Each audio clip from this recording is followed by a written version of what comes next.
The members of Silver Creek Range barely noticed Layla Carter at first, just another black teenager in the corner with a pawnshop rifle.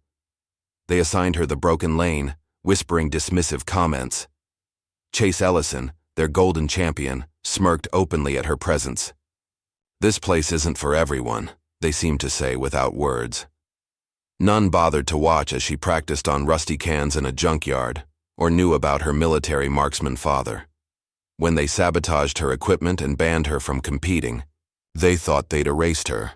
But they miscalculated, because when Layla returned with Mr. Ramirez's championship rifle and a determination forged in rejection, it wasn't just about hitting targets anymore.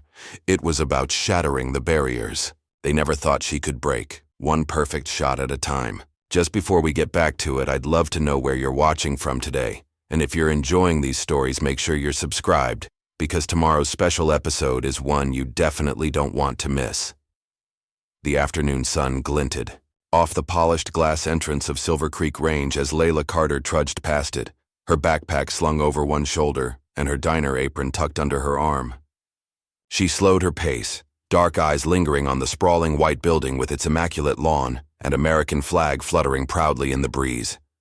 Through the windows, she caught glimpses of people moving about inside, men in pressed shirts and women with expensive-looking equipment cases. Her gaze drifted to the bronze plaque by the entrance that read, "Excellence in Marksmanship since 1952. Layla sighed and checked her watch. She was going to be late for her shift at Molly's Diner if she didn't hurry. Still, she couldn't help pausing for one more moment, watching as a sleek black SUV pulled into the parking lot. A young man about her age stepped out, carrying a custom rifle case that probably cost more than all her possessions combined. "One day," she whispered to herself, before reluctantly turning away and picking up her pace toward the diner. Behind her family's small rental house that evening, Layla had arranged a makeshift shooting range. She'd positioned several empty soda cans on a fallen log about 50 feet away. The backyard wasn't much: patchy grass, an old swing set her mother kept promising to get rid of, and a chain-link fence that separated their property from an overgrown vacant lot. But it was private enough for her to practice. Instead of a rifle, Layla held a straight branch she'd found and sanded down. She raised it to her shoulder, closed one eye, and aligned her sight with the middle can. She controlled her breathing, just like she'd seen in those YouTube videos. In through the nose, hold, then slowly out through the mouth. "Bang," she whispered, mimicking the recoil with her shoulders. She repeated this process again and again as the sun began to set. Sometimes, she'd toss small stones at the cans to see how accurate her aim was becoming. She hit 3 out of 5, not bad but not competition-worthy either. "Layla," her mother's voice called from the back door. "Phone's for you. It's Molly asking if you can cover a morning shift tomorrow." Layla lowered her stick rifle and called back, "Coming." Before heading inside, she took one last look at her makeshift range and promised herself she'd get a real rifle someday soon. That someday came sooner than expected. Layla was on her way home from school the following Tuesday when she passed Pete's pawn shop. She didn't usually go inside. Most of what Pete sold was overpriced electronics and dusty musical instruments. But something caught her eye in the window, a rifle old but still gleaming under the fluorescent lights. Before she knew it, she was inside, the bell above the door announcing her entrance. "Can I help you, miss?" asked Pete, a heavy-set man with thinning gray hair and perpetually suspicious eyes. "That rifle in the window," Layla said, trying to sound casual. "How much is it?" Pete raised an eyebrow. "You shoot?" "Yes," Layla said, firmly, though she'd never actually fired a real gun. "I do." Pete studied her for a moment before shrugging. "It's an older Winchester Model 70. Good condition, though, $350. Layla's heart sank. She had saved $208 from her diner job, tucked away in an envelope marked college, hidden in her sock drawer. Even with her next paycheck, she'd be short. "Mind if I look at it?" she asked. Pete retrieved the rifle from the display and handed it to her carefully. "Know how to hold it?" Layla nodded, positioning it exactly as she'd practiced with her stick. The weight was different, heavier, more substantial, but it felt right in her hands. She raised it to her shoulder, feeling the smooth wood of the stock against her cheek. "It's seen better days," Pete commented, pointing to a few scratches on the stock and some wear around the trigger guard. "Previous owner didn't take great care of it. That's why the price is lower than market." Layla didn't reply. She was having an internal debate that felt like it would determine the course of her life. College money versus her dream. Security versus passion. "I'll take it," she said finally, the words escaping before she could stop them. "But I can only give you 200 now. Can I pay the rest over the next 2 weeks?" Pete seemed surprised. "You serious about shooting then?" "Dead serious," Layla replied, meeting his gaze steadily.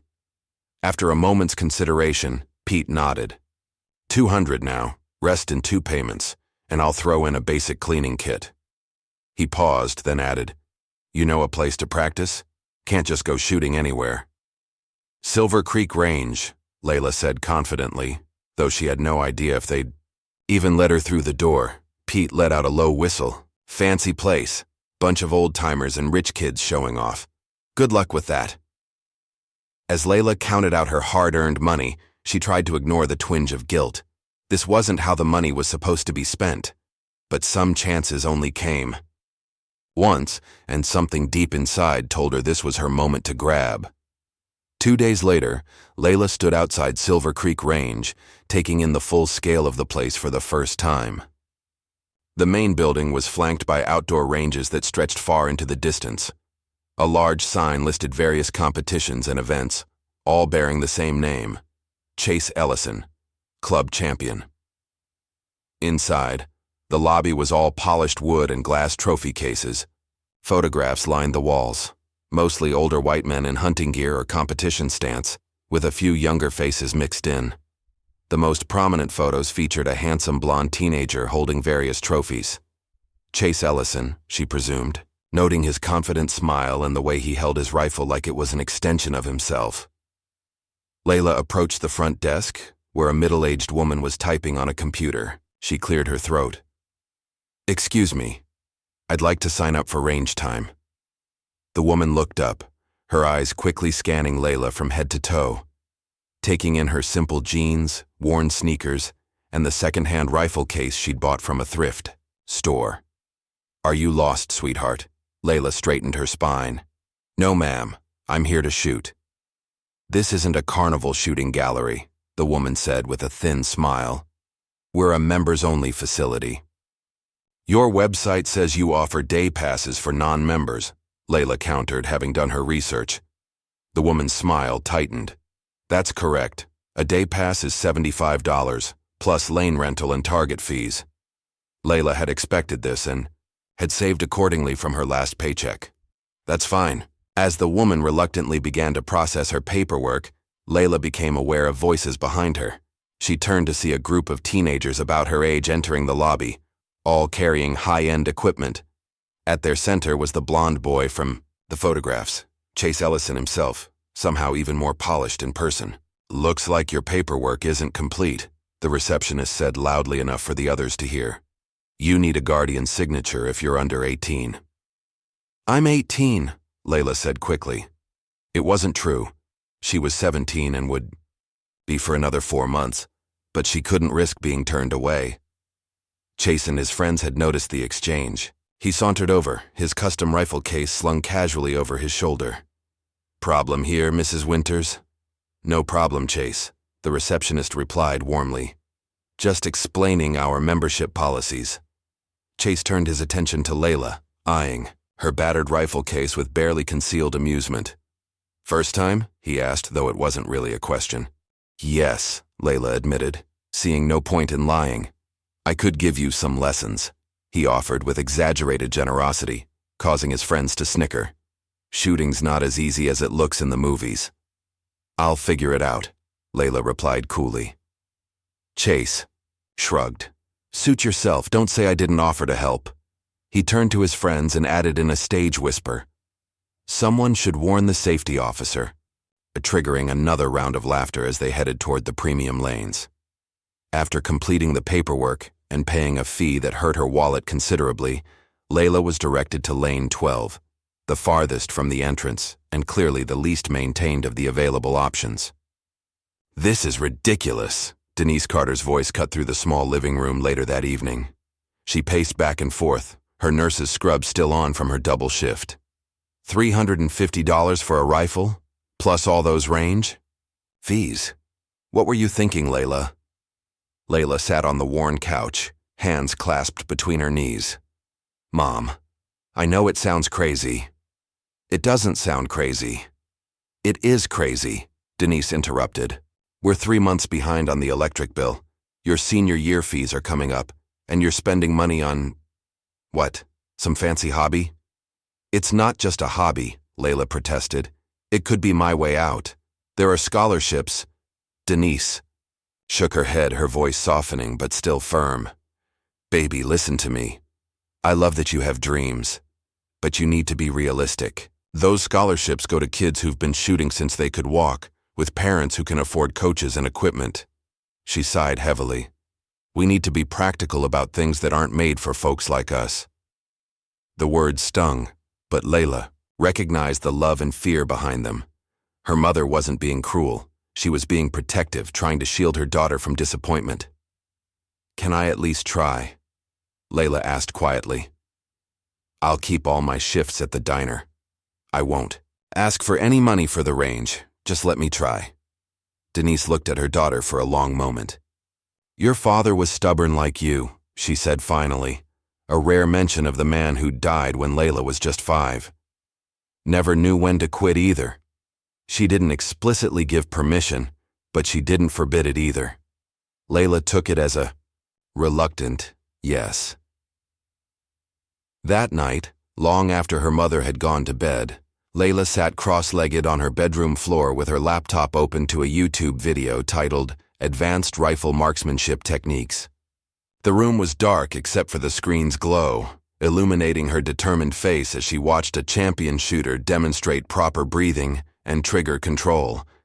Beside her lay the Winchester, freshly cleaned and oiled, according to another tutorial she'd watched earlier. She practiced dry firing, pulling the trigger with no ammunition, focusing on keeping her hand steady and her movements smooth.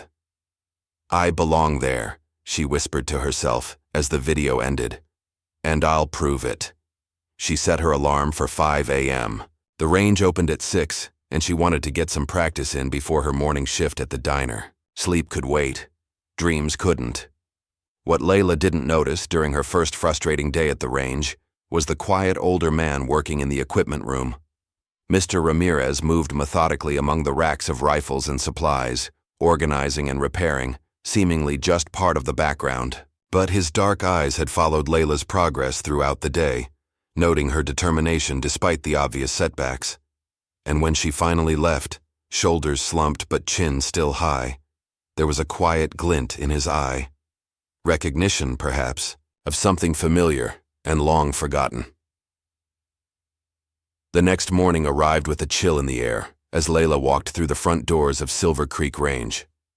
Her breath caught slightly when she saw that the same receptionist was working the front desk. "Lane 12 again?" the woman asked without looking up. "If that's what's available," Layla replied evenly, though inside she was disappointed. Lane 12 had a wobbly bench, inconsistent lighting, and targets that were visibly more worn than the others. Once set up, Layla carefully loaded her rifle, going through the safety procedures she'd memorized from her late-night research. Her first shot went wide, not even hitting the paper target. Her second clipped the very edge. By her 5th attempt, she was at least consistently hitting the outer rings, but nowhere near the center. From 2 lanes over, a pair of men in matching club jackets glanced her way and then whispered to each other, not bothering to hide their amusement. "Think she knows which end the bullet comes out of?" one said loudly enough for her to hear. "Probably saw it in a movie and thought it looked cool," replied his companion. "She'll be gone by next week." Layla gritted her teeth and tried to focus on her next shot, but her concentration was broken. The bullet went wide again. Fighting back the burning sensation in her eyes, she reloaded and continued, determined not to give them the satisfaction of seeing her quit. After an hour of frustrating practice and minimal improvement, Layla packed up her rifle. As she was leaving, someone bumped into her shoulder, nearly causing her to drop her case. Oops, my bad, said a girl with deep brown skin and a shock of purple-tipped braids. Didn't see you there with all these platinum membership types taking up all the oxygen. Despite her frustration, Layla found herself smiling. No problem. I'm Samira, the girl offered, hiking her backpack higher on her shoulder. Samira Collins. You new here? Layla Carter. And yeah, second day. Samira glanced around theatrically before leaning in. Word of advice? This place runs on who knows who and whose daddy has the most money. It's like the Olympic Games of exclusivity. Noticed, Layla said dryly. What brings you here then? Oh, I'm in the VIP section by birth, Samira said with an exaggerated eye roll. My dad's one of the investors. I'm just here because he thinks it'll look good on my college apps. Diverse interests, and all that. Before Layla could respond, a voice called out from behind them. Miss Collins, your father's looking for you. They turned to see an older man in a maintenance uniform. He nodded politely at Layla before returning his attention to Samira. Tell him I'll be there in a minute, Mr. Ramirez, Samira replied. She turned back to Layla. Duty calls. See you around the exclusive club, newbie. With a playful salute, she headed toward the main office. As Layla turned to leave, Mr. Ramirez spoke quietly. Your grip is too tight. Breathe out as you pull the trigger, not before. Then he was gone, moving toward the equipment room as if he'd said nothing at all. Layla stood there, surprised by the unexpected advice. She glanced down at her hands, realizing she had indeed been gripping the rifle like it might try to escape. Unable to afford daily visits to Silver Creek, Layla had to get creative with her practice. Behind an abandoned warehouse on the edge of town was a small junkyard, not official, just a place where people illegally dumped old appliances and furniture. It wasn't safe or legal to fire actual rounds there, but it was perfect for stance and position practice.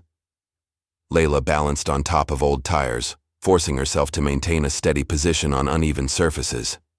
She set up cans and bottles on a rusty washing machine, practicing her aim and dry firing for hours. The techniques were unorthodox, nothing like the formal stances she saw at the range, but they forced her to adapt, to find stability within instability. On her third visit to Silver Creek, Layla noticed something was off with her rifle. The sight felt different, and no matter how carefully she aimed, her shots kept going slightly to the left. After several frustrating attempts, she examined the rifle more closely and discovered that a small screw on the sight mount had been loosened. As she was tightening it, she heard familiar laughter. Chase Ellison and 3 of his friends were leaving the premium lanes, their expensive equipment gleaming under the lights. I'm telling you, Dad's bringing in a scout from the Olympic development team next month, Chase was saying. Already got my application ready for the national qualifiers. One of his friends noticed Layla and nudged Chase. Speaking of qualifiers, how's our new charity case doing? Chase glanced her way, his smile cutting.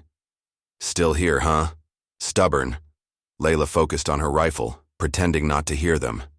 You know, Chase continued, raising his voice slightly.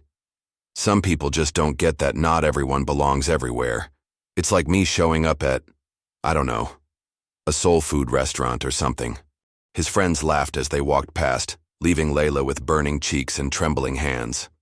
For a moment, she considered packing up her things and never returning. This had been a foolish dream from the start. She looked down at the rifle, in her hands.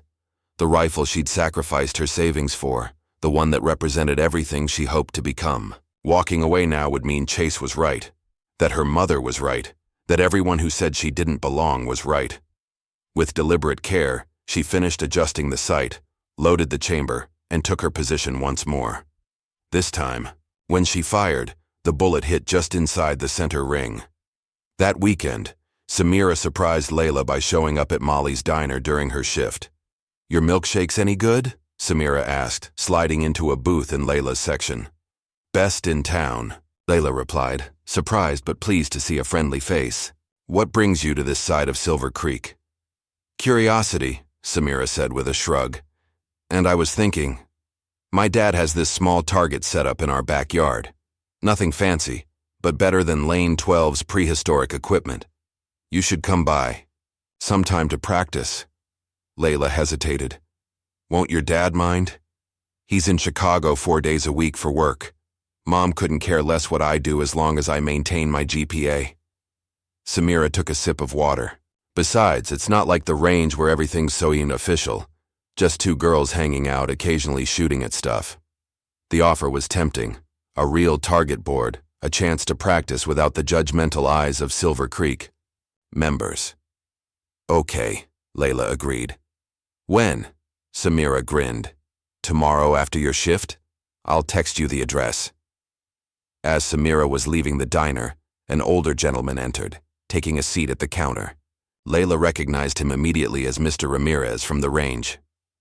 Coffee, black, he said when she approached with her notepad.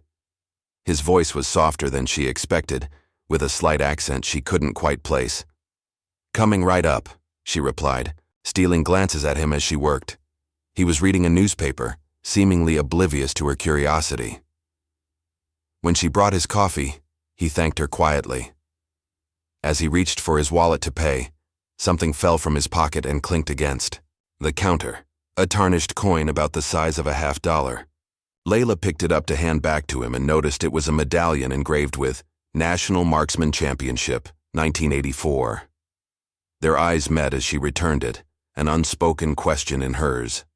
Mr. Ramirez simply tucked the medallion back into his pocket, left exact change for the coffee, plus a generous tip, and walked out without another word, leaving Layla staring after him in confusion and growing curiosity. The next evening, true to her word, Samira texted an address to Layla. After changing out of her diner uniform, Layla made her way to the affluent north side of town, where the houses sat on manicured lots with circular driveways. The Collins residence was an imposing 2-story colonial with white columns and professionally landscaped gardens. Around back, Samira called from a side gate when she spotted Layla approaching hesitantly. Welcome to the boring palace. The rice backyard was vast, with a pool covered for the season and a cabana that looked larger than Layla's entire house. At the far end was a small shooting range, professional-grade target boards mounted against a reinforced backstop. Your dad has this just in your yard? Layla asked, amazed. He entertains business associates who hunt, Samira explained with an indifferent wave. It's all about impressing people with money in this town. Anyway, it's yours to use whenever he's not around, which is most of the time. For the next 2 hours, Layla practiced with a freedom she hadn't experienced at Silver Creek. Samira offered tips occasionally. She was a decent shot herself, though she clearly didn't share her father's passion for the sport, and they fell into an easy rhythm of practice and conversation. So why shooting? Samira asked during a break. Of all the things to get into. Layla thought about it as she reloaded. I don't know exactly. There's something about it. The focus, the precision. When I'm lining up a shot, everything else disappears. It's just me, the rifle, and the target. She paused. Plus, it feels like proving something. To who? Everyone. Myself. Layla shrugged. Does it matter? Samira grinned. Nope. Good enough for me. As they were packing up, Samira mentioned something that caught Layla's attention. You know, if you want some real practice, without all the Silver Creek drama, there's this underground competition that happens once a month. Nothing official, just local shooters testing their skills. No registration, no membership fees. Is it legal? Layla asked, immediately intrigued but cautious. Gray area, Samira admitted. They use private property. Everyone brings their own equipment. It's not sanctioned by any official organization, but it's not exactly illegal either. Just underground. Layla considered this. An unofficial competition would mean no one checking credentials, no one looking down on her second-hand rifle, no Chase Ellison and his arrogant friends. When's the next one? This Friday night. Old barn out by Miller's Creek. I can take you, if you want. Layla thought about her mother, who would definitely not approve, about the risks of participating in an unsanctioned event, about the Silver Creek members who would surely mock her if they knew. Then she thought about the feeling of that perfect shot she'd made after fixing her sight, the sense of belonging that had washed over her in that moment. I'm in, she said, firmly. But I don't want anyone to know it's me. Not yet. Samira's eyes lit up. Mysterious incognito shooter? I love it. Don't worry. We'll come up with a fake name for you. No one will know. As they walked back to the front of the house, neither of them noticed the dark sedan parked across the street or Mr. Ramirez sitting quietly behind the wheel, watching with thoughtful eyes as Layla headed home with a new determination in her step. The old barn at Miller's Creek looked abandoned from the outside, its weathered boards and rusted metal roof blending into the darkness. As Samira's car pulled up the dirt road, Layla could see faint light seeping through cracks in the walls and hear muffled voices carrying across the otherwise silent night. You ready for this? Samira asked, killing the engine. Layla nodded, though her stomach was in knots. As ready as I'll ever be. Remember, you're Lisa Thompson tonight, Samira reminded her with a wink. Just a girl from the next county over, who likes to shoot. Inside, the barn was transformed. Floodlights hung from the rafters, illuminating a makeshift shooting gallery. Hay bales were stacked against the far wall as backstops, with paper targets pinned to wooden boards. Tables lined one side where people displayed rifles, ammunition, and other equipment. The crowd was nothing like Silver Creek. Men and women of all ages milled about, some in worn jeans and work boots, others in hunting gear. A few were counting out cash for what appeared to be an entry fee, while others examined each other's rifles with appreciative murmurs. $10 to enter, winner takes the pot, a burly man with a clipboard explained when they approached. He eyed Layla skeptically. You shooting or just watching, kid? Shooting, Layla replied firmly, pulling out a crumpled $10 bill. The man shrugged. Your funeral. Name? Lisa Thompson, she answered, the false name feeling strange on her tongue. As they waited, Layla observed the other shooters. There were about 20 in all, ranging from teenagers not much older than herself to gray-haired veterans with steady hands and focused eyes. Their equipment varied widely. Some had high-end rifles that would fit right in at Silver Creek, while others used simpler models that looked well-loved. An old-timer with a bullhorn called for attention. All right, folks, you know the rules. 3 rounds, best score advances. No scopes over 4x, no laser sights. First round is static targets. At 50 yards, Layla was assigned to lane 4, between a middle-aged woman in flannel and a young man with a military haircut. The woman gave her a friendly nod, but the man just snorted when he saw her second-hand rifle. First time? He asked with a smirk. Layla didn't respond, focusing instead on preparing her rifle and checking her ammunition. Shooters ready, called the old-timer. 3, 2, 1, fire! The first few shots were a disaster. Layla's nerves got the better of her, and her bullets strayed far from the center rings. The crowd's reactions ranged from encouraging cheers to dismissive laughter. By the 5th shot, Layla forced herself to block out everything. She remembered Mr. Ramirez's advice about her grip being too tight and consciously relaxed her fingers. She recalled the countless hours of practice, finding stability in unstable conditions. Her next shot was better, and the one after that, better still. For the final round, the organizers had set up a trick shot, 2 empty cans suspended from ropes, swinging gently in opposite directions. The challenge was to shoot through both cans with a single bullet. Impossible, someone muttered as the rules were explained. Layla watched as shooter after shooter tried and failed. Some hit one can, but missed the second. Most missed entirely. The young man who had smirked at her equipment came closest, nicking. The first can, but missing the second by inches. When it was Layla's turn, she stepped up to the line with a strange sense of calm. The moving targets reminded her of the junkyard, where she'd practiced aiming at objects balanced on precarious piles of trash, learning to predict movement and find patterns in chaos. She took a deep breath, exhaled slowly, and squeezed the trigger precisely as both cans crossed paths. The crack of her rifle was followed by the distinctive ping-ping of the bullet passing through both cans. For a moment, there was complete silence. Then someone whistled low. Well, I'll be damned. Applause broke out, hesitant at first, then growing stronger. The old-timer with the bullhorn checked the cans, then raised his arms. Clean through. Both targets. Layla lowered her rifle, a slow smile spreading across her face. For the first time since she'd started shooting, she felt a genuine sense of accomplishment. Not just pride in a good shot, but validation from others who understood what it meant.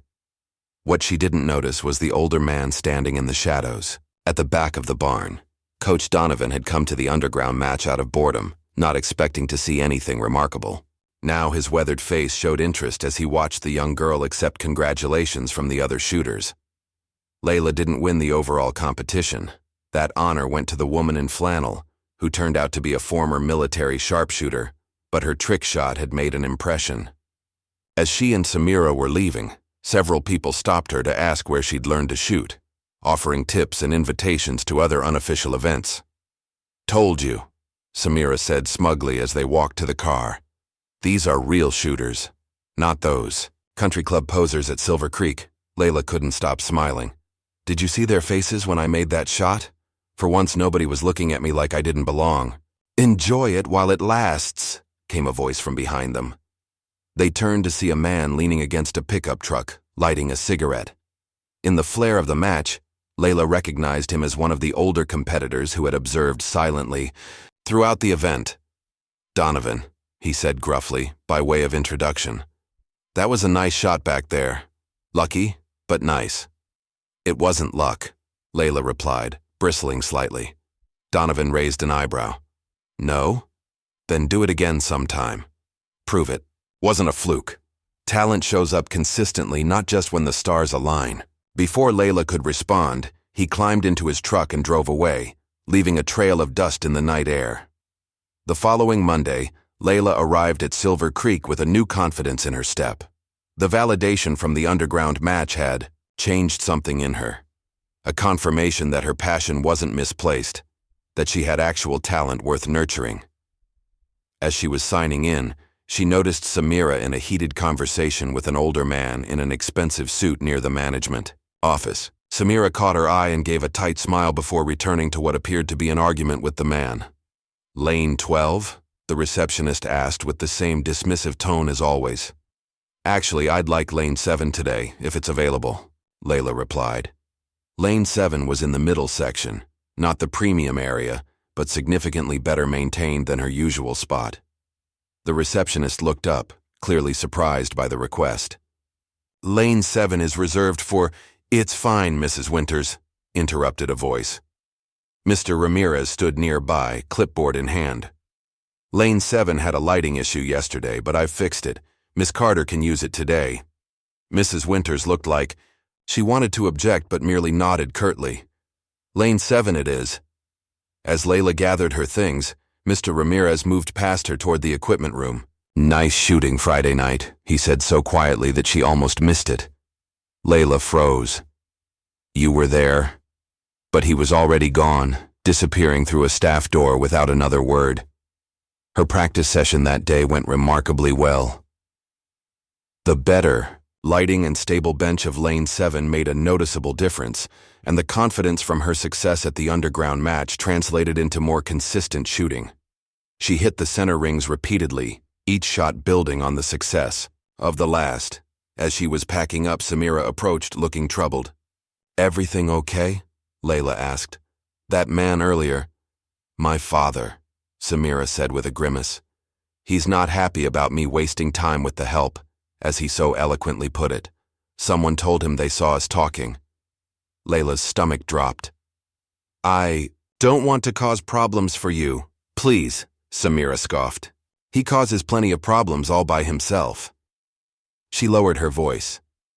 "Listen, he's planning some big investor meeting here next month. Some kind of exhibition match to attract new members.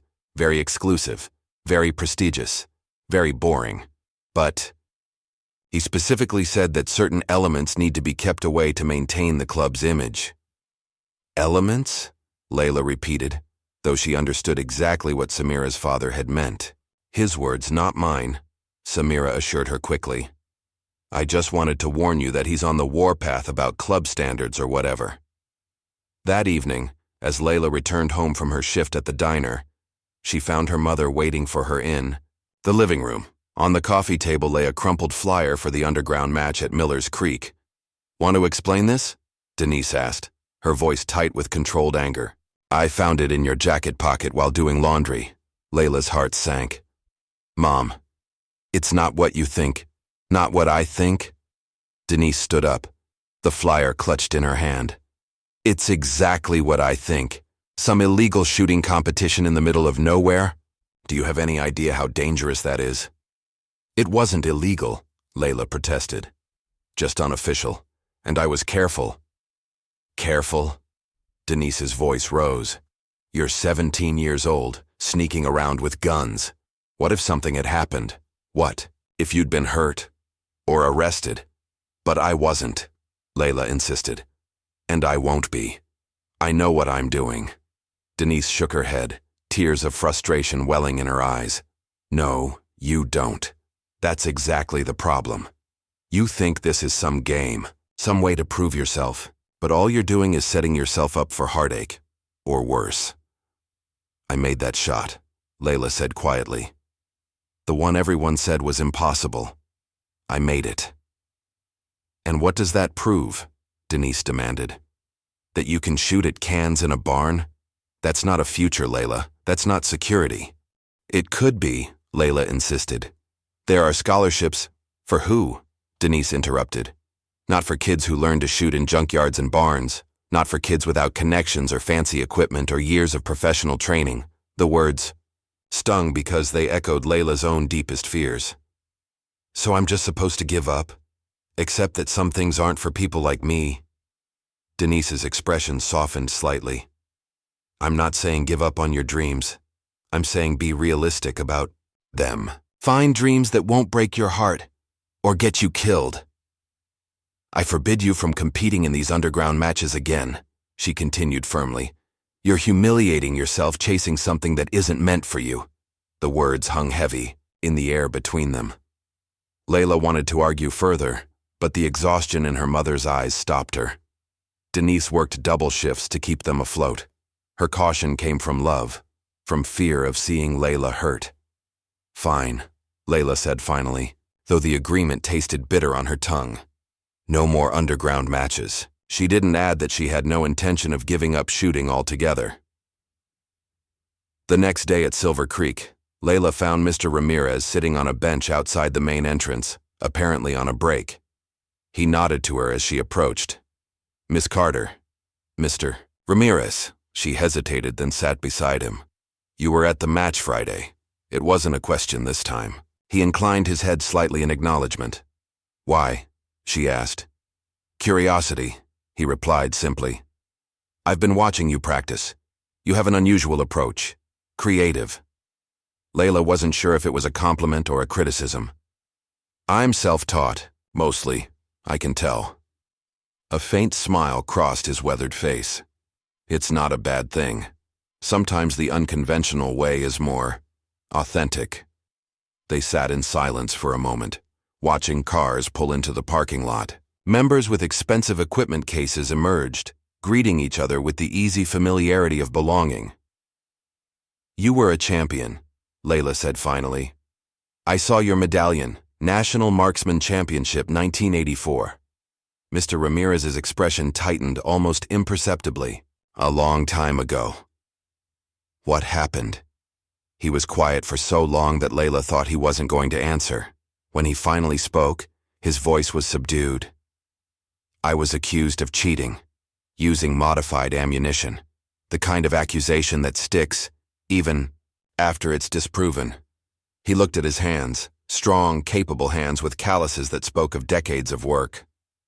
"No one stood up for me, not one of my so-called peers. It was easier to let me fall than to admit the system could be wrong." "But you still work here," Layla observed. "At Silver Creek." A rueful smile. "Ironic, isn't it? The closest I can get to what I love is cleaning other people's rifles." He stood abruptly, as if he'd already said too much. "Your stance is improving, but you're still anticipating the recoil. Let the shot surprise you sometimes." With that, he returned to the building, leaving Layla with a better understanding of why he might have taken an interest in her struggle. That evening, alone in her room, Layla held her Winchester rifle and felt the weight of all it represented. Her savings, her dreams, her defiance of expectations. Tears welled in her eyes, but they weren't tears of defeat. They were tears of resolution. "I won't just do this for me," she whispered to the silent room. "I'll do it for everyone who's been told they don't belong, for everyone who's been pushed aside or forgotten." She didn't know that at that very moment across town, Samira was sitting in her father's study, nodding reluctantly as Mr. Collins outlined exactly what he needed from her. "Find out her weaknesses," he was saying. "What makes her tick? What would make her crack under pressure? I can't have some untrained novice embarrassing this club or tarnishing our reputation." "She's actually pretty good," Samira ventured. "You should see—" "I don't need to see anything," Mr. Collins interrupted. "What I need is for you to remember where your loyalties lie. With your family, with this club, with maintaining the standards we've built over generations." Samira looked down at her hands. "Yes, father." "Good girl," he said, his tone softening. "Now, about that summer internship at the law firm you wanted." The early morning mist clung to the grass as Layla made her way through a small clearing in the woods behind the industrial park. A rusted pickup truck was already parked in the makeshift clearing, and a tall, lean figure stood silently beside it. "You're late," Coach Donovan said by way of greeting, checking his watch. 5 minutes you could have spent improving." "Sorry," Layla replied, slightly out of breath from the half-jog she'd done from the bus stop. "The first bus doesn't run." "Until—" "I don't want excuses," Donovan interrupted. "I want results. Now show me your stance." It had been 3 days since she'd received a cryptic note after her shift at the diner. "Meet me at dawn. Bring your courage. D." She'd known immediately it was from the gruff man from the underground match. Now, as the sun began to peek through the trees, she found herself undergoing the most grueling training she'd ever experienced. Donovan wasn't just teaching her to shoot. He was remaking her entire approach from the ground up. "Wider feet," he barked. "Weight distributed evenly. Breathe from your diaphragm, not your chest." Again, Layla adjusted her stance and took aim at the crude target he'd set up, a small metal plate hanging from a tree branch about 70 yards away. "Too slow," Donovan criticized as she fired. "In competition, every second counts. Again." For 2 hours, he drilled her relentlessly, shooting from different positions, shooting after running in place to elevate her heart rate. Nothing was ever good enough, but occasionally, very occasionally, his curt nod told her she was on the right track. As they packed up, Layla finally asked the question that had been bothering her since she received his note. "Why are you helping me?" Donovan secured his rifle case before answering. "I coached the national youth team for 15 years, got pushed out when I disagreed with their selection criteria." "You mean when you wanted to include shooters who weren't from the right backgrounds?" Layla guessed. Donovan's mouth twitched in what might have been the ghost of a smile. "Something like that. Now I spot talent where others don't bother to look. And you've got talent, kid. Raw, unpolished, but real." "So this is about proving a point?" Layla asked. "This is about excellence," Donovan corrected firmly. "True excellence doesn't care about your zip code or your daddy's bank account. It only cares about your dedication, your discipline, and your drive." He fixed her with a pointed look. "You've got all three. The question is whether you're willing to push yourself beyond what you think you're capable of." "I am," Layla said without hesitation. "Good, because there's no shortcuts to excellence, no easy path." He handed her a worn notebook. "Drills. Every day. Dawn, here, Tuesday and Thursday. The rest you do on your own time." As Layla took the notebook, Donovan added, "One more thing. The Silver Creek Open is coming up next month. It's the biggest regional competition of the year. Winner gets an invitation to the National Junior Championship and a scholarship." Layla's heart skipped a beat. "I've heard of it. You're going to enter," Donovan stated matter-of-factly, "and you're going to show everyone exactly what they've been overlooking." 3 days later, Layla stood in line at the Silver Creek front desk, clutching the entry form for the Open. The lobby was busier than usual, with posters announcing the prestigious event plastered everywhere. Chase Ellison's face featured prominently, Defending champion seeks third consecutive title. When it was finally her turn, the receptionist, Mrs. Winters as always, looked at the form with barely concealed disdain. The Silver Creek Open is an invitational tournament, Miss Carter. The website says it's open to all members and day pass holders with a minimum of 10 range sessions completed, Layla countered. She'd researched the rules thoroughly. Yes, well, Mrs. Winters sniffed. There are other requirements as well. Proper equipment standards, for instance, and all paperwork needs to be submitted at least 3 weeks in advance. It says 2 weeks on the website, Layla pointed out. And we're at 16 days now. Additionally, Mrs. Winters continued as if Layla hadn't spoken, there's a certification form that needs to be signed by a club-approved instructor, verifying your range safety knowledge and basic competency. Layla frowned. She'd scoured the entry requirements and found no mention of this certification. That's not listed in the requirements. It must have been an oversight, Mrs. Winters replied with a cold smile. Regardless, without it, I cannot accept your entry. Is there a problem here? A deep voice inquired. Layla turned to see an older man in an expensive suit, the same man she'd seen arguing with Samira. Mr. Collins, she presumed. No problem. At all, Mr. Collins, Mrs. Winters replied quickly. Just explaining some of our competition requirements to Miss Carter. Mr. Collins appraised Layla with calculating eyes. You're interested in competing in the Open? Yes, sir, Layla replied, striving to keep her voice steady and respectful despite her frustration. Admirable ambition, he said, though his tone suggested otherwise. However, Mrs. Winters is correct. We have certain standards that must be maintained. The Silver Creek Open is our showcase event, attended by college scouts, potential sponsors, and regional media. We simply cannot have unprepared participants. The implication was clear as glass. It wasn't about preparation, it was about presentation, about who they wanted representing Silver Creek to the outside world. I understand, Layla said, though what she understood was far more than what he'd said aloud. Thank you for your time. As she turned to leave, her shoulders squared with dignity despite the rejection, she nearly collided with Chase Ellison entering the lobby with his usual entourage. Whoa, careful there, Chase said, stepping back. Then recognition dawned in his eyes. Wait, don't tell me you were trying to enter the Open? He laughed, looking around at his friends. That's adorable.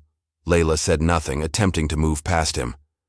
You should stick to watching from the sidelines, Chase continued, blocking her path slightly. The Open is for serious shooters, not whatever this is. He gestured dismissively at her worn jacket and second-hand rifle case.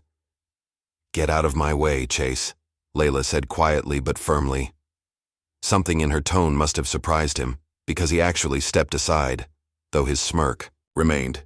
Sure thing, wouldn't want to delay your trip back to wherever it is you come from. Outside in the parking lot, Layla fought back tears of frustration. She'd known it wouldn't be easy, but she hadn't expected such blatant obstruction. They weren't even trying to hide their prejudice. They're betting against you, said a voice behind her. She turned to find Mr. Ramirez leaning against a maintenance cart, a cigarette dangling from his fingers. What? Chase's father, Mr. Ramirez clarified. He's organized a private betting pool among the members, odds against you even qualifying, let alone placing. He took a long drag of his cigarette. 20 to 1 against, last I heard. Layla blinked, processing this information. You mean they're betting I'll fail? They're betting you won't even get the chance to try, Mr. Ramirez corrected.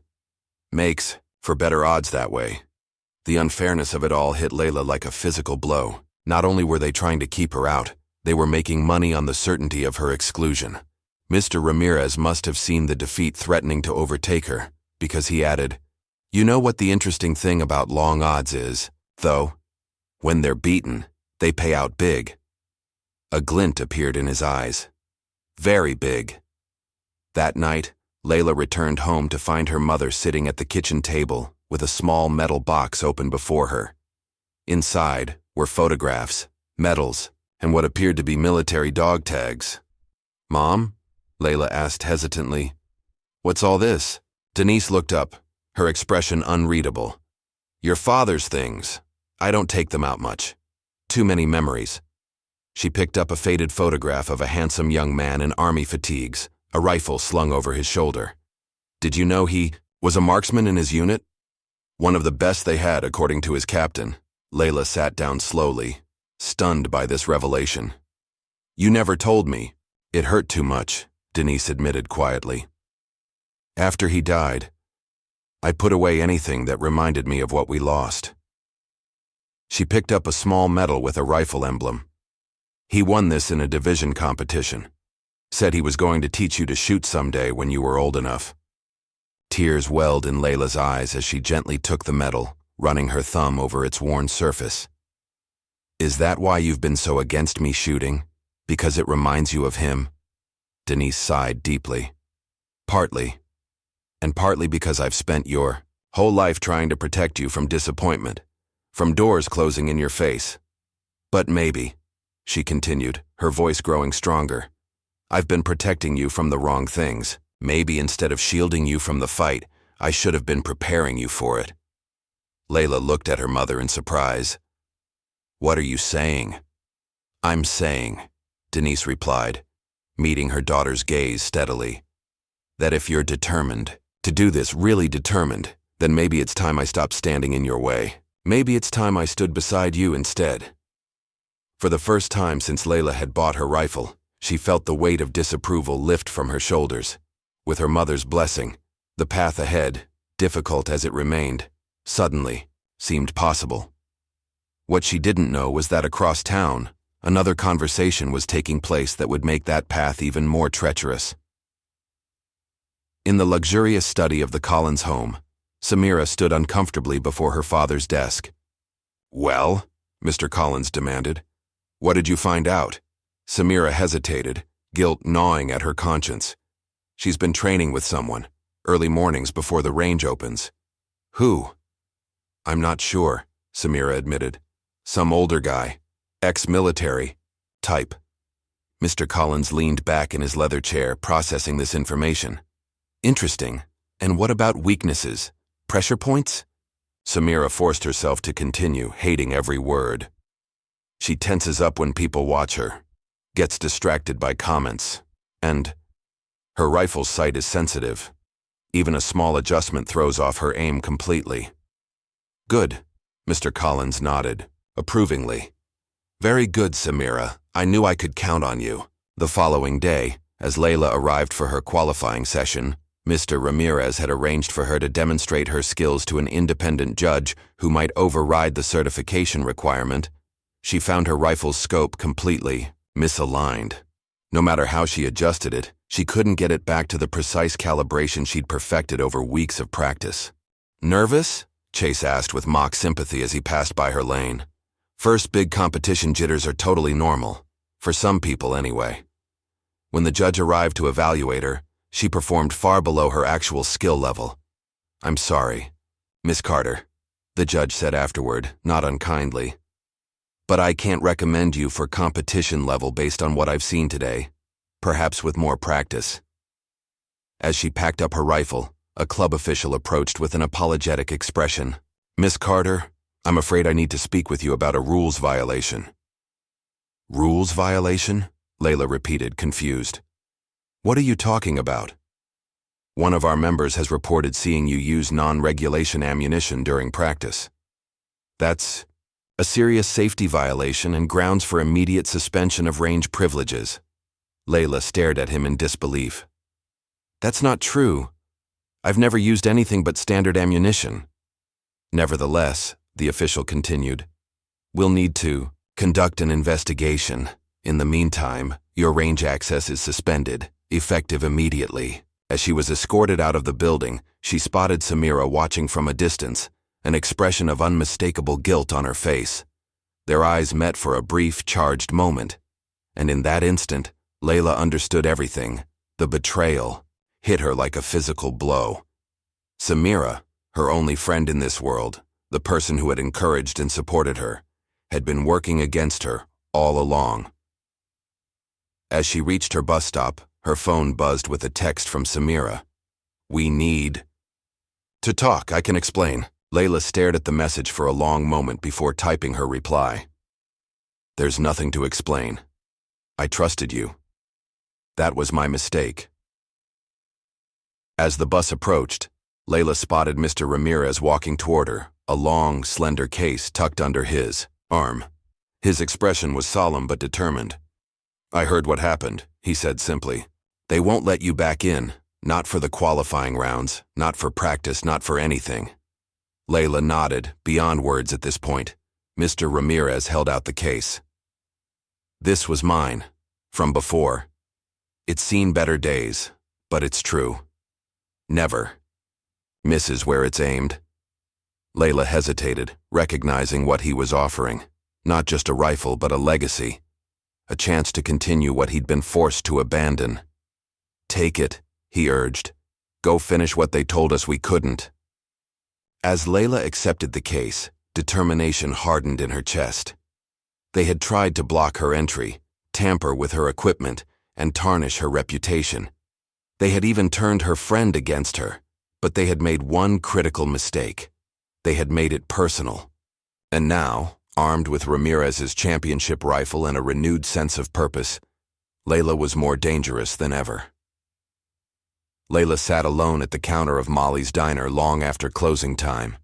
The overhead lights were dimmed, leaving only the glow from the kitchen and the neon open sign that she hadn't bothered to switch off. In front of her lay Ramirez's championship rifle, its gleaming barrel catching the soft light. She ran her fingers over the worn stock, feeling the small nicks and scratches that told stories of competitions long past. The weight of failure pressed down on her shoulders. Banned from Silver Creek, her own rifle sabotaged, betrayed by Samira. The path that had already seemed impossibly steep now appeared completely insurmountable. The bell above the door jingled, startling her. Layla looked up to see her mother standing in the entrance, still wearing her scrubs from the hospital. "Thought I might find you here," Denise said softly, making her way to the counter. She placed 2 steaming mugs of cocoa on the counter, having clearly stopped at home to make them first. "Molly called. Said you asked to lock up." Layla nodded, wrapping her hands around the warm mug. "I needed some time to think." Denise settled onto the stool beside her daughter, her eyes falling on the rifle. "Mr. Ramirez's." "You know him?" Layla asked, surprised. "Not personally," Denise replied. "But your father mentioned him once, said he was one of the best natural shooters he'd ever seen." She ran a gentle finger along the barrel. "Beautiful piece." They sat in comfortable silence for a moment, sipping their cocoa. Then Denise reached into her large purse and pulled out a worn manila folder. "Found something else while going through your father's things." She opened the folder to reveal dozens of paper targets, each marked with tight groupings of shots. Dates and scores were carefully noted in the margins. "You kept these?" Layla whispered, stunned. "All this time?" Denise nodded, a soft smile playing on her lips. "Every single one. From the first day you set up that ridiculous little range in our backyard with sticks and stones." She touched one target gently. "I was watching, you know. Always watching. Always a little bit proud, even when I was telling you to be practical instead." Tears welled in Layla's eyes. "Why didn't you say anything?" "Because I was scared," Denise admitted. "Scared you'd get your heart broken by a world that doesn't always make room for people like us. Scared you'd aim for something and miss, and I wouldn't be able to protect you from that pain." She took Layla's hand. "But I was wrong to let my fear stand in your way. Your father would have been so disappointed in me." "No," Layla said firmly. "He would have understood. You were just trying to protect me." "Maybe," Denise conceded. "But there comes a point when protection becomes limitation." She gestured to the rifle. "So what are you going to do with that?" Layla looked down at Ramirez's championship rifle, feeling its weight and history. In that moment, something shifted inside her, a new resolve hardening like steel. "I'm going to finish what I started," she said with quiet determination. "They might have kicked me out of Silver Creek, but they can't stop me from competing in the open. The rules say any qualified shooter can enter, even non-members. And how will you qualify without access to their range? A slow smile spread across Layla's face. I'll find a way. I always do. For the next 2 weeks, Layla trained harder than ever before. With her mother's blessing and Ramirez's rifle, she rose before dawn each day to meet Coach Donovan at their makeshift range in the woods. His methods were unorthodox and demanding, but Layla threw herself into them completely. Again, Donovan would bark as she hit targets from increasingly difficult positions. Faster, more precise, no room for error. She combined his formal techniques with her own street-smart methods, developing a hybrid style that played to her unique strengths. Where traditional shooters stood rigid and still, Layla found ways to use movement to her advantage. Where they relied on perfect conditions, she thrived in chaos. In the afternoons, she practiced in the junkyard, setting up makeshift targets that moved unpredictably in the wind. Sometimes Mr. Ramirez would silently appear, offering subtle adjustments to her form or equipment without ever directly instructing her. Word began to spread about the young shooter who had been unfairly banned from Silver Creek. The diner's regulars, mechanics, store clerks, hospital orderlies, would ask her about her progress, offering encouragement and sometimes even small contributions toward ammunition costs.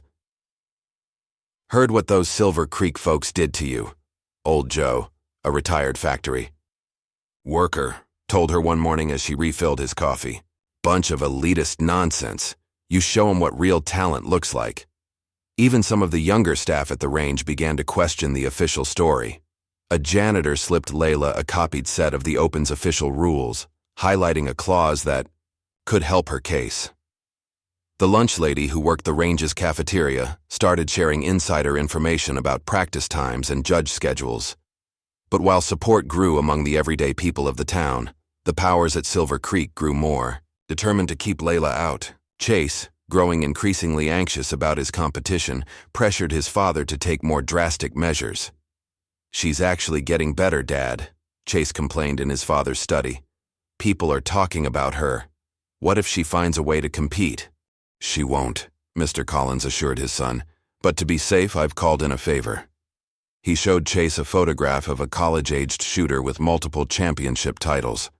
Marcus Westfield, currently taking a gap year before MIT. He'll be entering the Open as a last-minute wildcard entry. A ringer? Chase asked, surprised. Think of him as insurance, Mr. Collins replied smoothly. Just in case any unexpected elements manage to slip through our qualifying process. Meanwhile, Coach Donovan was teaching Layla strategies beyond mere marksmanship. Shooting is 90% mental, he told her during one dawn session.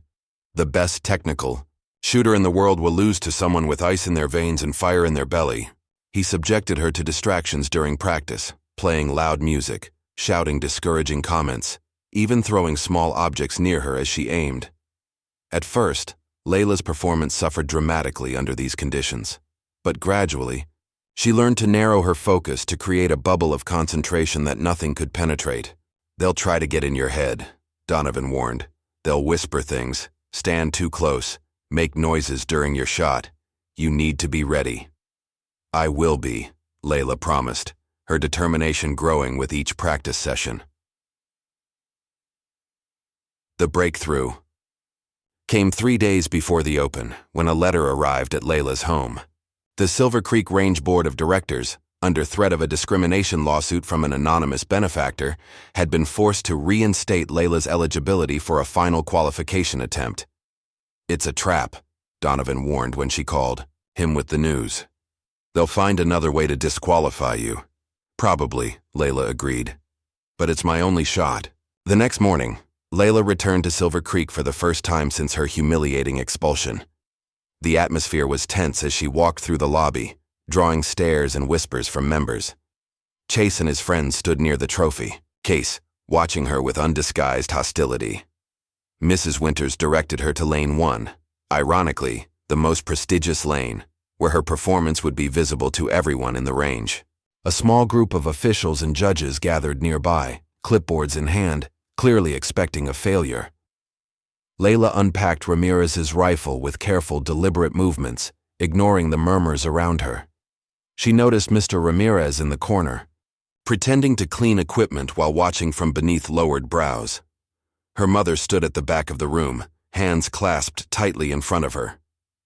"Standard qualification course," the head judge explained briskly. 5 shots at 50 yards, 5 at 75, 5 at 100.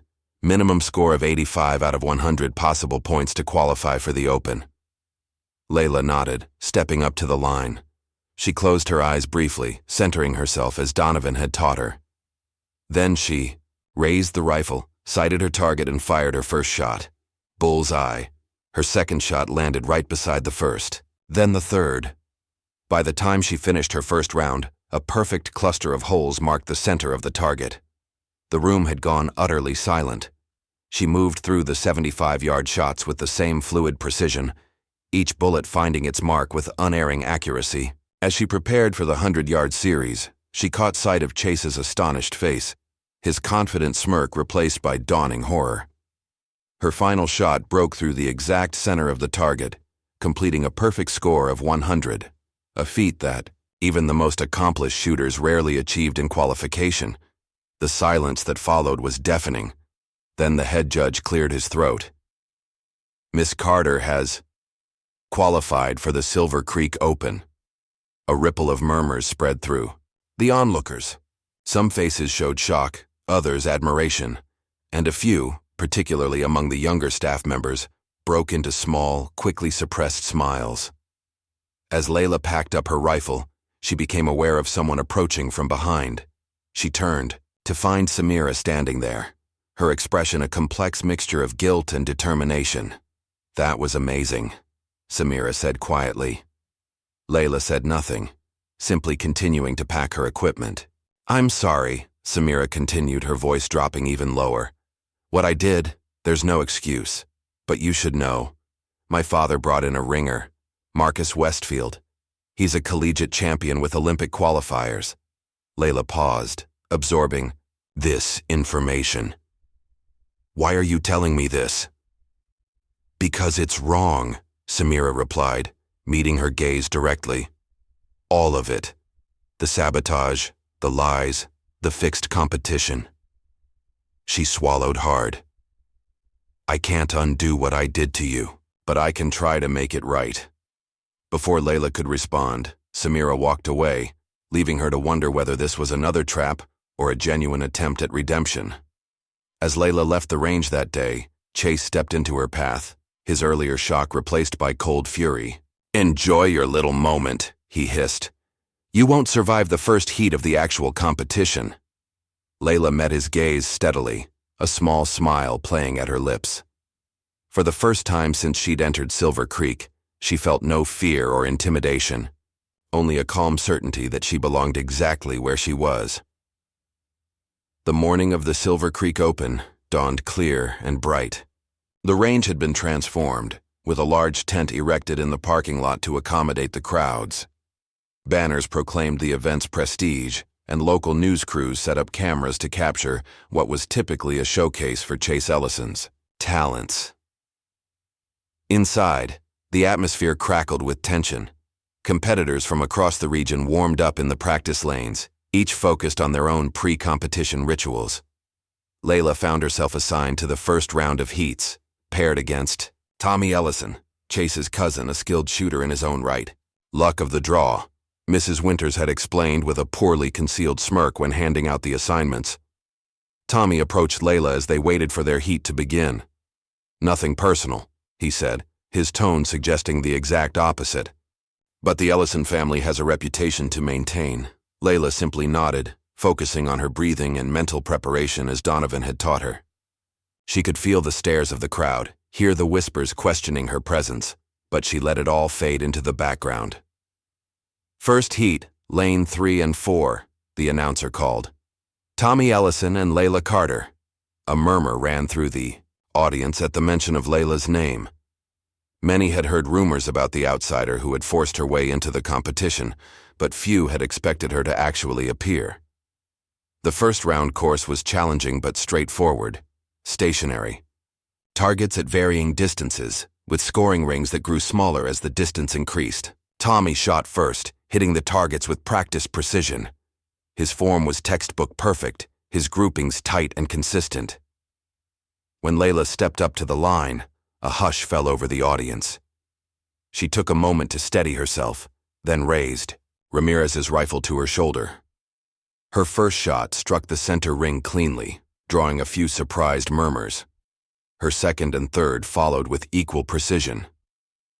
By the time she completed her round, even the most skeptical observers had fallen silent. Her score flashed on the electronic board, 98 out of 100, 2 points higher than Tommy's 96. The winner of Heat 1, Layla Carter, the announcer stated, a note of surprise evident in his voice. As Layla stepped away from the line, she caught sight of Mr. Ramirez standing at the edge of the crowd. He gave her the smallest of nods, barely perceptible, but filled with quiet pride. In the competitors' lounge, Layla took a moment to collect herself. Her victory over Tommy had been unexpected by most, and she could feel the shift in the atmosphere, from dismissal to wary respect, but she knew the real challenges were still ahead. The door swung open, and 3 of Chase's friends entered. They surrounded her, making a show of preparing their equipment while exchanging loud comments. "Lucky first round," one said. "Beginner's luck never lasts in the precision stages." "Did you see her form?" another added with a snort. "Completely unorthodox. The judges will dock points for that in the later rounds." "Probably doesn't even know the proper terminology for her own equipment," the third chimed in. "What do you call that thing you're using? A gun?" Layla ignored them, focusing on checking her ammunition and cleaning her rifle. Inside, she was reciting Donovan's mantra, "Their words are just air, your shots are what count." As the day progressed, Layla continued to advance through the rounds. Each course grew more difficult, moving targets, awkward shooting positions, time constraints. But she adapted with the flexibility she'd developed during her junkyard training sessions. After her quarterfinal victory over a former state champion, Layla noticed someone watching her from the doorway of the preparation area, one of Chase's friends who had been at her lane earlier that day. "What do you want?" she asked warily. The young man glanced nervously over his shoulder before stepping closer. "Look, I'm not supposed to tell you this, but Chase is planning something for the semifinals. He's got one of the course judges in his pocket. They're going to mislabel your scorecard deliberately." Layla studied him skeptically. "Why are you telling me this?" He shrugged uncomfortably. "Because it's not right.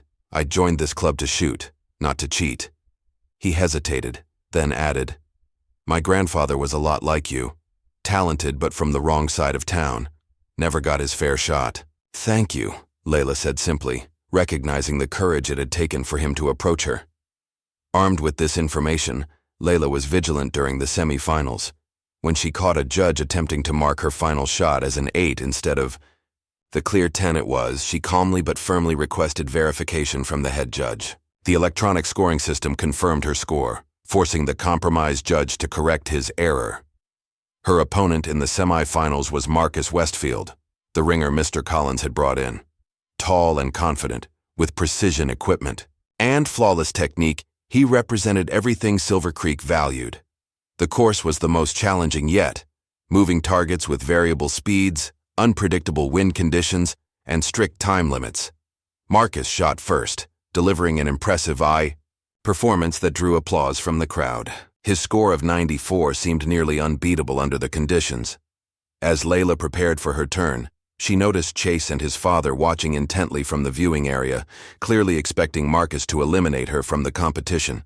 The pressure was enormous, but she drew on every lesson Donovan had taught her about mental toughness. The first few targets went well, with Layla scoring consistently in the 9 and 10 rings, but midway through the course, a sudden gust of wind caused her to miscalculate, resulting in an 8. The next target moved erratically, forcing another less-than-perfect shot. Going into the final 3 targets, Layla needed perfect scores to tie Marcus. She took a deep breath, visualizing the junkyard where she'd practiced in far worse conditions than these. Something clicked into place. A perfect harmony of focus, technique, and instinct. Her final 3 shots were flawless, earning gasps from even the most experienced shooters in the audience. When her score flashed on the board, 94, tying, with Marcus, the crowd erupted in surprised applause. The tiebreaker, based on the accuracy of the final shot, went to Layla by mere millimeters. As she walked off the range, she noticed Mr. Ramirez standing with unusual prominence at the front of the crowd. Their eyes met, and he gave her a subtle but deliberate thumbs up, a gesture so out of character that it made her smile despite her exhaustion.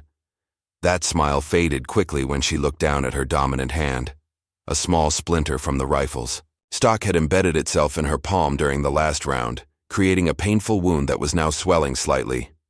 She carefully removed the splinter, but the damage was done. A throbbing injury on her trigger hand, just before the final match against Chase Ellison himself. As Layla bandaged her hand in the preparation room, the reality of what she had accomplished began to sink in.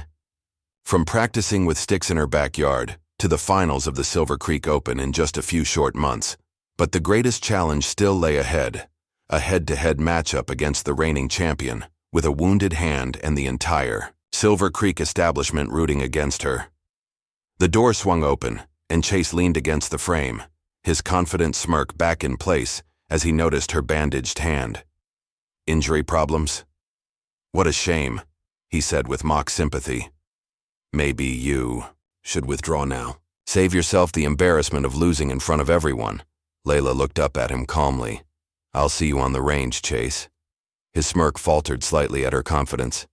You got lucky today, but luck runs out. One-shot wonder. Tomorrow, you'll learn where you really belong. The morning of the final match arrived with a tension that hung in the air like static electricity. The Silver Creek Range had never seen such a crowd. Local news reporters, college scouts, curious, townspeople, and the usual members all packed into the viewing area. The story of an unknown girl from the wrong side of town challenging the club champion had spread beyond the shooting community. In the preparation room, Layla unwrapped the bandage on her hand. The wound looked angry and red, sending sharp pain up her arm when she flexed her fingers. She carefully applied antibiotic ointment and wrapped it again, knowing she would need to adjust her grip to compensate. The door opened, and Chase sauntered in, already dressed in his competition uniform. A custom-made outfit bearing the Silver Creek logo and his family name emblazoned across the back. Nervous? He asked, eyeing her bandaged hand with undisguised satisfaction. There's no shame in forfeiting, you know. Some people just aren't cut out for championship pressure. Layla continued her preparations without looking up. I'll take my chances. Chase's smirk faltered slightly at her calm response. Your little Cinderella story ends today. This is my range, my competition, my trophy. He leaned closer. You're a one-shot wonder who got lucky. Nothing more. When Layla finally met his gaze, her expression was steady. We'll see. As Chase left, Coach Donovan entered, his weathered face betraying concern when he saw her hand. How bad? Bad enough, Layla admitted. But I can work around it. Donovan nodded, having expected nothing less. They've designed the final course to favor Chase. Multiple position changes, rapid-fire sequence, complex scoring. Just the kind of technical showcase that rewards years of formal training. And punishes self-taught shooters with unorthodox methods, Layla concluded. Exactly. Donovan helped her check her equipment one last time. Remember what I told you about pressure. Everyone out there is expecting you to crack. Use that. The competition area had been transformed for the finals. A complex course with multiple stations had been set up, requiring shooters to move quickly between positions while maintaining accuracy. The crowd fell silent as Layla and Chase were introduced. Our defending champion, Chase Ellison, seeking his third consecutive title, the announcer proclaimed to enthusiastic applause. And challenger Layla Carter, in her first competition appearance. The polite applause that followed was notably less enthusiastic, though Layla noticed a few people, mostly staff and locals who had snuck in, clapping with genuine support. Her mother stood at the back, hands clasped tightly together. Mr. Ramirez leaned against a wall, his eyes never leaving her face. Shooters, take your positions. The final will consist of 3 stages. precision shooting, moving targets, and the championship challenge. Highest combined score wins. Chase went first, as defending champion. He moved through the precision stage with textbook perfection. His stance, grip, and trigger control exactly as taught in the most prestigious shooting schools. Each shot landed within the center rings, drawing appreciative murmurs from the judges and spectators. When his final score flashed on the board, 97 out of 100, the crowd applauded enthusiastically. Chase turned to Layla with a confident smile. "Beat that." Layla stepped up to the line, intensely aware of her throbbing hand. As she raised Ramirez's rifle, a jolt of pain shot through her palm, nearly causing her to flinch. She adjusted her grip slightly, distributing the pressure differently. Her first shot was solid but not perfect, an 8 ring instead of a 10. She could hear whispers from the crowd, could practically feel Chase's smirk burning into her back. Closing her eyes briefly, she centered herself. In her mind, she was no longer at Silver Creek. She was back in her backyard, practicing with sticks and stones. She was in the junkyard, balancing on unstable piles of discarded furniture. She was at dawn in the woods with Donovan, learning to shoot through exhaustion and distraction. When she opened her eyes, something had changed. The pain in her hand was still there, but it had become distant, just another factor to accommodate rather than an obstacle to overcome. Her next shot was perfect, as was the one after that. By the time she completed the precision stage, she had scored a 95, not enough to beat Chase, but close enough to stay competitive. The second stage involved moving targets, clay pigeons launched at unpredictable intervals and angles. Chase handled this with practiced efficiency, breaking 18 out of 20 targets. When he finished, he made a show of blowing imaginary smoke from his barrel, drawing laughs from his supporters. Layla stepped up, the pain in her hand now a constant throb. The first target launched, and she tracked it smoothly, squeezing the trigger just as Donovan had taught her. Hit. The second and third followed quickly. Both hits. But on the fourth, a sharp twinge caused her to fire a split second late. Miss. After that mistake, Layla adjusted her timing to account for her slower response. She didn't try to match Chase's textbook form, instead developing a rhythm that worked with her injury rather than against it. By the end of the stage, she had hit 17 targets, one less than Chase, putting her 3 points behind overall. As they prepared for the final stage, Layla could sense Chase's growing confidence. The championship challenge was his specialty, a complex sequence involving precision shots through obstacles at varying distances. He had never scored less than 95 on this stage in any competition. A reminder of the standings, the announcer called.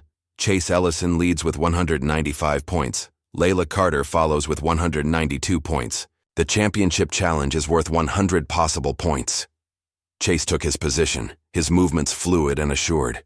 Each shot was deliberate, his breathing controlled, his focus absolute. When he finished, his score flashed on the board. 96 out of 100. Combined with his previous scores, he now had 291 points, a nearly unbeatable total. As Chase walked off the range, he passed Layla with a triumphant smile. "Don't worry, silver for your first competition is still impressive." Layla took her position, trying to ignore the skeptical murmurs from the crowd. To win, she would need to score at least a 99 on the championship challenge, a near impossible feat even for veteran shooters, let alone a newcomer with an injured hand. As she prepared for her first shot, memories flashed through her mind. Her father's military medal that her mother had shown her. Ramirez's quiet confidence when he gave her his championship rifle. Donovan's gruff encouragement during dawn training sessions. All the people who had believed in her when no one else would. Her first few shots were good but not exceptional. 9s. And 10s that wouldn't be enough to overtake Chase. The pain in her hand made precision increasingly difficult as she progressed through the course. For the final series, the thread-the-needle shot that required sending a bullet through multiple obstacles to hit a distant target, Layla knew she needed something extraordinary. With her conventional grip causing too much pain, she shifted to an unorthodox hold she had developed during her earliest days of practice. The judges exchanged Confused glances at her strange technique. It wasn't taught in any manual, wouldn't be approved by any formal coach. But it was hers, born of necessity and creativity when she had no one to teach her the right way. Taking a deep breath, Layla squeezed the trigger. The bullet tracked perfectly through the series of obstacles, striking the final target dead center, a perfect 10. The crowd gasped collectively. Even Chase's smug expression faltered, as Layla's final score appeared on the board, 98 out of 100, giving her a combined total of 290, just 1 point behind Chase. The audience's reaction began to shift. What had started as polite acknowledgement was becoming genuine appreciation. People were standing, applauding not just for the scores, but for the remarkable display of skill and determination they had witnessed.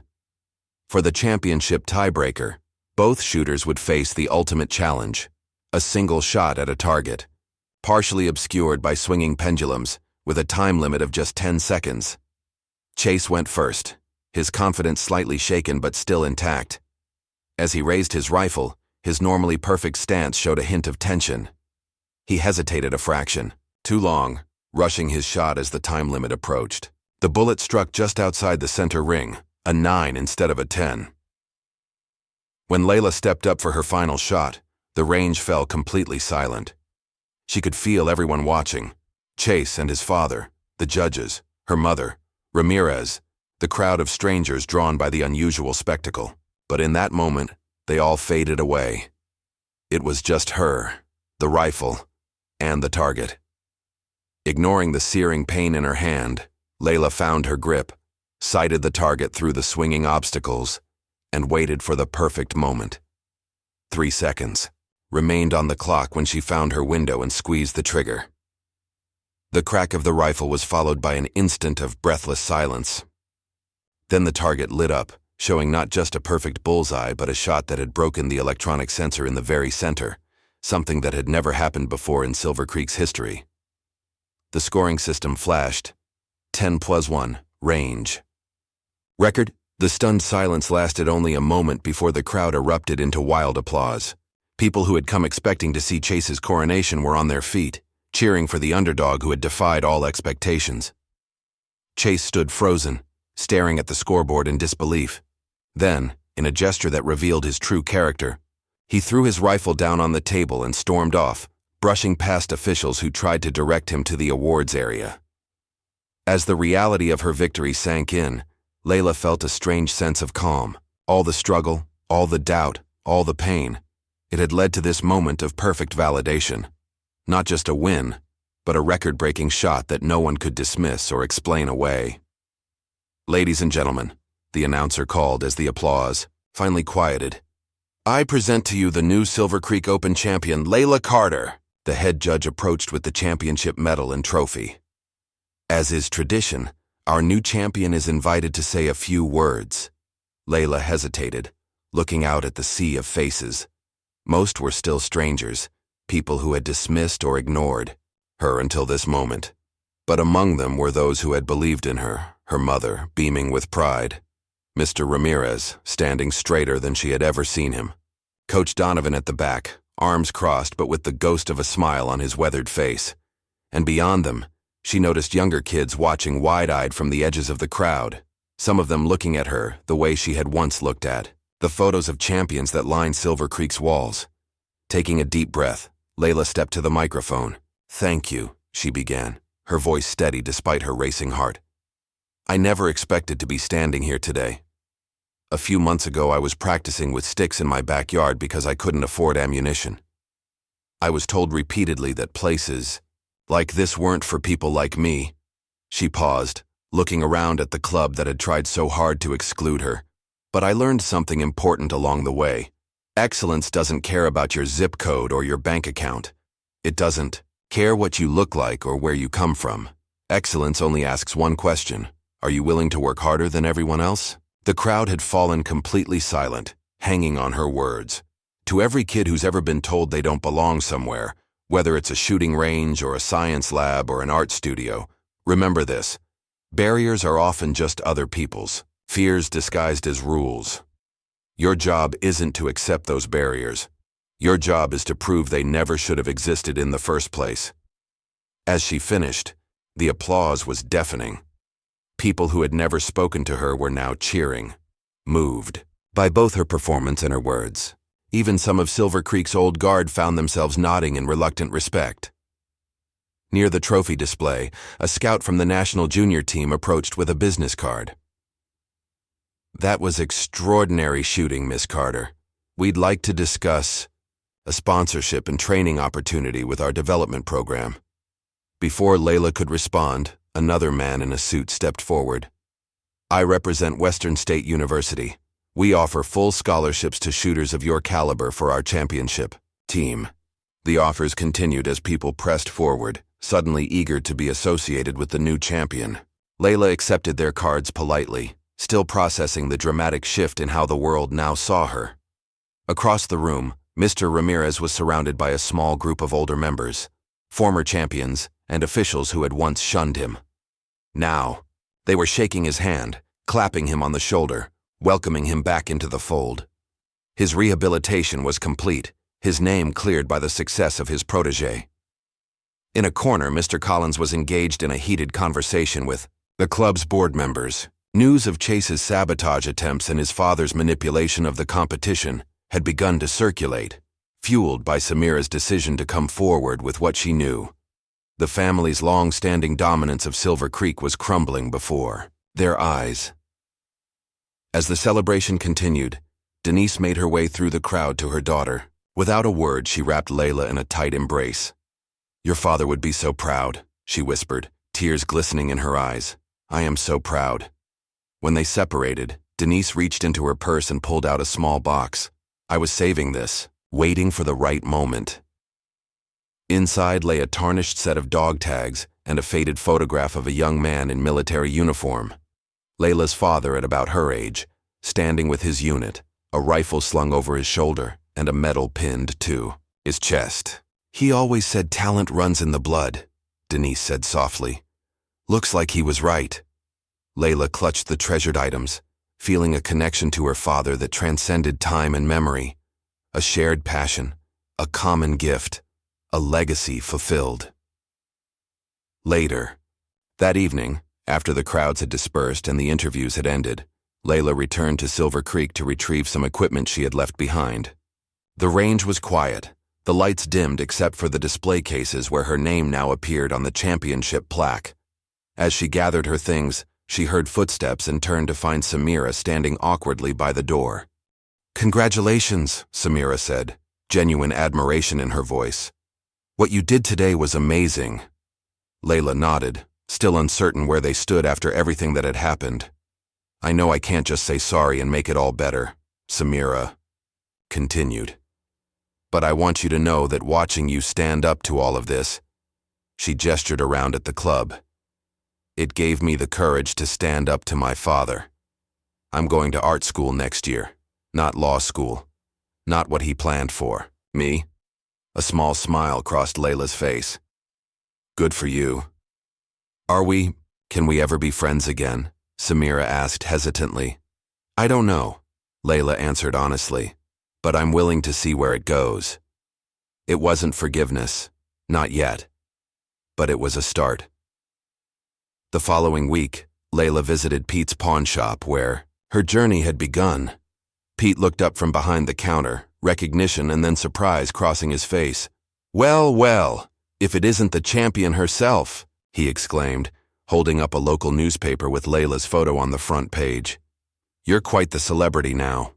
Layla smiled, noticing that Pete had proudly displayed the newspaper article in his window, right next to the empty space where her rifle had once rested. "Just wanted to thank you," she said, "for taking a chance on me with that rifle." "Best business decision I ever made," Pete chuckled. "Now I tell everyone who comes in. You know that Carter girl? The champion? Got her start right here." 6 months later, at a national youth shooting camp sponsored by her new team, Layla noticed a young girl struggling with her stance. She was small for her age, with worn clothes and a determined expression that Layla recognized all too well.